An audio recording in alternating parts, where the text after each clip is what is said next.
اعوذ باللہ من الشیطان الرجیم بسم اللہ الرحمن الرحیم ویل یومئذ للمکذبین۔ یہ سورہ مطففین چل رہی ہے جو قرآن کی 83 نمبر پر قرآن کی سورت ہے، اور یہاں سے کے پارے کا دوسرا ربع یعنی دوسرا چوتھائی پارہ شروع ہو جاتا ہے۔ اس کی 9 آیتوں کی تفسیر ہم کر چکے ہیں، اور آج آیت نمبر 10 سے آیت نمبر 17 تک تفسیر کرنی ہے۔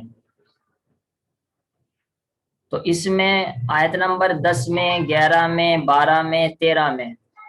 شروع کی 4 آیتوں میں کافروں کی حالت بیان کی گئی ہے کہ کافر اللہ کے رسول صلی اللہ علیہ وسلم جب کافروں کو تبلیغ کیا کرتے تھے تو وہ جھٹلایا کرتے تھے۔ اللہ کے رسول کہا کرتے تھے قیامت آئے گی اور قیامت میں تم کو سزا ملے گی، اگر تم کفر پر جمے رہو گے تو اس کی سزا تم کو ملے گی۔ تو یہ مذاق اڑایا کرتے تھے، اور قرآن کو بھی نہیں مانتے تھے، اور نبی کو بھی نہیں مانتے تھے، اور قیامت کو بھی نہیں مانتے تھے۔ اللہ تعالیٰ نے اسی کے اوپر رد کیا ہے کہ آج تو یہ بڑے مزے لے لے کر کہتے ہیں کہ محمد کہتے ہیں کہ قیامت آئے گی اور یہ سزا ملے گی، یہ جزا ملے گی۔ اب تو یہ مذاق کر رہے ہیں ویل، لیکن اس دن پتہ لگ جائے گا کہ مصیبت گلے پڑ جائے گی، ہلاکت ہو جائے گی اس دن۔ تو اس سے معلوم ہوا اسلام اصل گھماتا ہے قیامت پر، یہ نہیں کہا ابھی پتہ لگ جاتا ہے۔ ابھی یہ عقبہ ابن ابی معیط یا امیہ ابن خلف جو پریشان کر رہے ہیں، ان کو ابھی چوٹ لگ جائے گی، ابھی ایکسیڈنٹ ہو جائے گا۔ اگرچہ دنیا میں بھی اللہ تعالیٰ سزا دیتے ہیں، لیکن اصل قیامت پر روکتے ہیں، ٹوکتے ہیں۔ ویل، اور یہ ہلاکت ہے، بربادی ہے ان لوگوں کے لیے اس دن جو جھٹلاتے ہیں۔ اب جھٹلانے کی تفصیل ہے، کیونکہ جھٹلانے کے اندر بہت سے لوگ کہہ سکتے ہیں کہ جھٹلانے کا مطلب یہ ہے کہ جھوٹ بولتے ہیں، تو اس وجہ سے اللہ تعالیٰ نے معاملہ صاف کر دیا۔ جو لوگ بدلے کے دن کو جھٹلاتے ہیں، جو لوگ قیامت کے دن کو جھٹلاتے ہیں، تو اس سے معلوم ہوا ان آیتوں کا تعلق بھی کافروں سے ہے، کیونکہ الحمدللہ ہم تو قیامت کو نہیں جھٹلاتے۔ وہ بات الگ ہے کہ ہم قیامت کو مانتے بھی نہیں ہیں، کیونکہ ظاہری سی بات ہے جو آدمی قیامت کو صحیح معنی میں مانتا ہو وہ گناہ کر ہی نہیں سکتا، اور اگر کبھی اس سے گناہ ہو جائے تو وہ بغیر توبہ کے رہ ہی نہیں سکتا۔ بھلے جس کو پتا ہو کہ میں کیمرے کے سامنے ہوں تو وہ غلط کام کیسے کر سکتا ہے، اور اگر اس سے غلط کام ہو جائے گا تو ایک دم رونے لگ جائے گا کہ مجھے کوئی کسی طریقے سے معاف کر دے۔ تو میں اسی وجہ سے کہتا ہوں بار بار، نہ ہم قیامت کو جھٹلاتے ہیں، لیکن حقیقت میں ہم قیامت کو مانتے بھی نہیں ہیں۔ وما یکذب،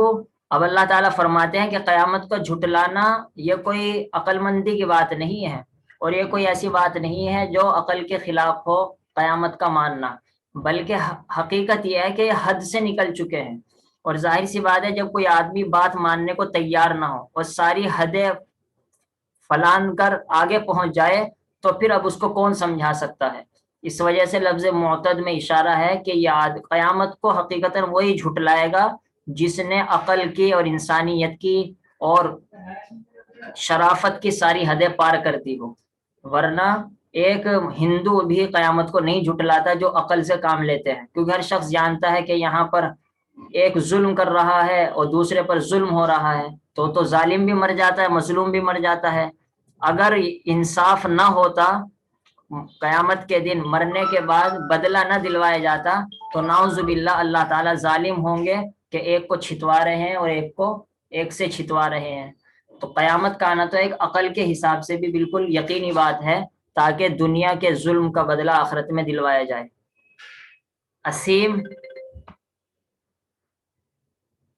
گنہگار ہے، کیونکہ کافر بھی گنہگار ہوتا ہے، ظاہر سی بات ہے۔ تو یہاں بھی اسیم سے مراد کافر نہیں، وہ مسلمان نہیں ہے، یہاں بھی کافر ہے، کیونکہ کافر بھی گنہگار ہوتا ہے۔ اذا تتلی علیہ آیاتنا، اب اس کے بارے میں بتلایا گا کہ آپ صلی اللہ علیہ وسلم، خاص طور سے بعض علماء نے یہ قصہ نقل کیا ہے کہ کیا نام تھا اس کا، امیہ ابن خلف،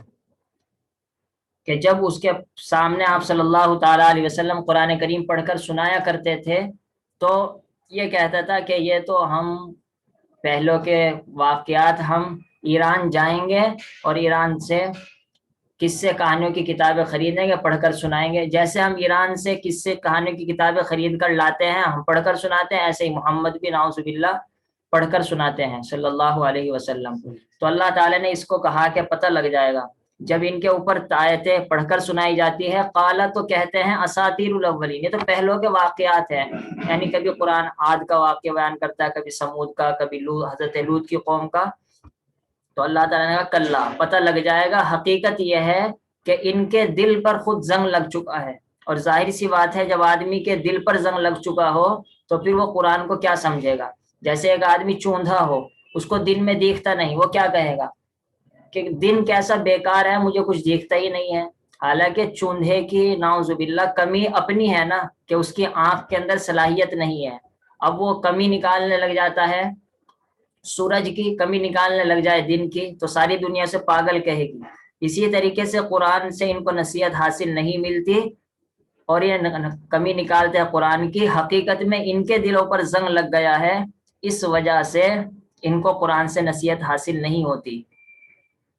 کلا بل رانا علی قلوبہم ما کانوا یکسبون، کہ ان کے دلوں پر زنگ لگا دیا ہے ان کی کرتوتوں نے اور ان کے گناہوں نے، اس وجہ سے ان کو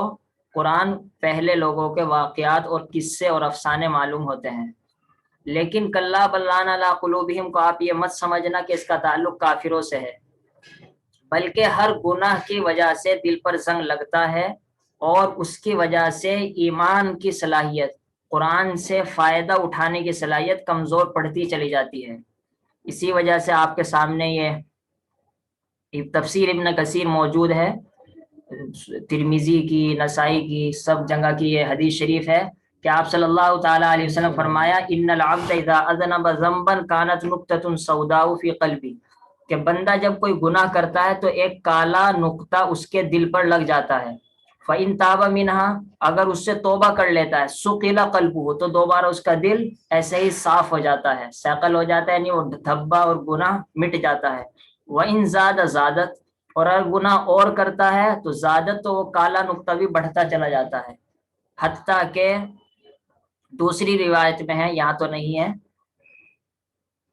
ہاں یہاں پر نیچے ہی ہے، حتیٰ تعلو قلبہ، اتنا آدمی گناہ کرتا ہے، اتنا گناہ کرتا ہے کہ اس کا سارا دل کالا ہو جاتا ہے۔ پھر آپ صلی اللہ تعالیٰ علیہ وسلم نے یہ آیت پڑھ کر سنائی جو آپ کے سامنے ہے، سورہ ویل للمطففین کا آیت نمبر 14، کہ بل ران علی قلوبہم ما کانوا یکسبون، کہ ان کے دلوں پر ان کی کرتوتوں کی وجہ سے زنگ لگ گیا ہے۔ اس وجہ سے آپ دیکھیں گے کہ گنہگار بیان سننے کے لیے تیار نہیں ہوتے، گنہگار دین کی بات سننے کو تیار نہیں ہوتے۔ تو یہ مطلب نہیں ہے کہ نعوذ باللہ دین کی بات میں کمی ہے، بیان کے اندر کمی ہے، قرآن اور حدیث میں کمی ہے، بلکہ گناہوں کی وجہ سے ان کے دل ایسے زنگ ہو جاتے ہیں، ان کو میل ہی نہیں کھایا تھا نیکی کے ساتھ۔ تو اللہ تعالی ہماری حفاظت فرمائے، خدا نہ خواستہ اگر گناہ ہو جائے تو آدمی کو جلدی توبہ کر لینی چاہیے۔ اس کے بعد فرمائے اللہ تعالیٰ نے کہ یہ سزا مل تو ان کو دنیا میں ہے کہ ان کے دل کالے ہو چکے ہیں، زنگ لگ چکے ہیں، اور آخرت میں یہ سزا ہوگی کہ ان کا دل، ان کی آنکھیں اللہ تعالیٰ کا دیدار نہیں کر سکے گی۔ نعوذ باللہ من ذالک، اللہ تعالیٰ ہم کو اس بڑے عذاب سے محفوظ فرمائے، کیونکہ یہی تو ہماری دنیا ہے۔ ایک عاشق، عشق کرنے والا اپنے معشوق کو دیکھنا ہی تو چاہتا ہے، اور ہمارا اللہ تعالیٰ سے محبت ہے، عشق ہے، خدا نہ خواستہ ہم کو محروم کر دیا جائے تو ہمارا کیا حال ہوگا۔ اسی وجہ سے بہت سے واقعات میں آتا ہے کہ بعض لوگوں نے یہ آیت سنی تو پوری رات روتے رہے، صرف اس وجہ سے کہیں ایسا نہ ہو کہ ہم کو بھی اللہ تعالیٰ اپنے دیدار سے محروم کر دے۔ ان کے بارے میں تو صاف صاف کہا جا رہا ہے کہ ان کو رب کی زیارت سے محروم کر دیا جائے گا، یعنی کافروں کو اللہ تعالیٰ ہم کو اپنے فضل و کرم سے محض دیدار خدا نصیب فرمائے، اگرچہ ہم اس کے مستحق نہیں ہیں۔ اللہ تعالیٰ کا دیدار قیامت کے دن ہوگا، جیسے کہ 29ویں پارے میں اللہ تعالیٰ نے اس کی صراحت فرمائی ہے، وجوہ یومئذ ناظرہ الی ربہا ناظرہ، کچھ دن قیامت کے دن چمکتے، ناظرہ تر و تازہ ہوں گے، الی ربہا ناظرہ، اور اپنے رب کا دیدار کر رہے ہوں گے، اپنے رب کو دیکھ رہے ہوں گے۔ یہ محبت وہی آدمی محسوس کر سکتا ہے جس کو دنیاوی محبت کا پتہ ہو، کہ دنیاوی محبت میں انسان یہ سوچتا ہے کہ جو میری محبوب ہے وہ چیز یا کوئی بھی چیز ہو، میں کیا آگے بتلاؤں، اس کو دیکھنے کا آدمی کو ہر وقت شوق لگا رہتا ہے، لیکن جس کا تعلق اللہ تعالیٰ سے ہو اس دن اس کا کیا حال ہوگا، جس دن اس کا وہ رب سامنے آئے گا جس کی وجہ سے اس نے گردن کٹا دی تھی، جس کی وجہ سے اس نے پوری زندگی اپنے آپ کو زخمی رکھا تھا دل کے اعتبار سے، کہ گناہ ہونے نہیں دیتا تھا، اگر گناہ ہو جاتا تھا تو فوراً توبہ کرتا تھا۔ پھر اللہ تعالیٰ نے فرمایا یہی ان کو سزا نہیں ملے گی کہ رب کی زیارت سے محروم کر دیا جائے، بلکہ پھر جہنم کے اندر پھینک دیا جائے گا اور جہنم کی دہکتی ہوئی آگ کو برداشت کرتے رہیں گے۔ صال الجحیم کا عام ترجمہ تو ہے جہنم میں داخل ہو جائیں گے، لیکن علامہ آلوسی نے امام خلیل سے نقل کیا، اس کا ترجمہ ہے مقاسو حریہا، کہ جہنم کی دہکتی ہوئی آگ کو برداشت کریں گے۔ تو یہ بھی اس کا ایک ترجمہ ہے، اور اس صورت میں مطلب یہ ہوگا کہ جہنم کی دہکتی ہوئی آگ میں داخل ہو کر ہمیشہ اس جہنم کی آگ کو برداشت کرتے رہیں گے، کیونکہ موت تو وہاں پر آئیں گی نہیں کہ جل کر آدمی راکھ ہو جائے، مر جائے، ایسا نہیں ہو سکتا۔ اور پھر اس سے بڑھ کر زخم پر نمک چھڑکتے ہوئے کہا جائے گا ارے چکھو، یہی تو ہے جس کو تم جھٹلایا کرتے تھے، یعنی دنیا میں تو تم کہا کرتے تھے کہاں قیامت، ملا مولوی ویسے ہی کہتے ہیں، دنیا میں مزے لو، عیش کرو، انجوائے کرو، بس یہی دنیا ہے جو کچھ ہے۔ آج اللہ تعالیٰ ان کافروں سے کہہ رہے ہیں کہ دیکھو یہ وہی عذاب ہے جس کو تم جھٹلایا کرتے تھے۔ تو اگرچہ ان کافروں کا تذکرہ ہے، لیکن اللہ تعالیٰ ہماری حفاظت فرمائے، اگر ہم کو نعوذ باللہ گناہوں کی وجہ سے جہنم میں جانا پڑا تو ہم کو بھی سب اسی طریقے کے عذاب بھگتنے پڑیں گے۔ اللہ تعالیٰ محض اپنے فضل و کرم سے گناہوں سے اور جہنم سے چھٹکارا نصیب فرمائے۔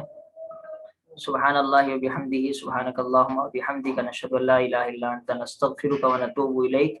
سبحان ربک رب العزۃ عما یصفون وسلام علی المرسلین والحمد للہ رب العالمین۔ اللہم صلی علی سیدنا مولانا محمد وعلی آل سیدنا مولانا محمد وبارک وسلم۔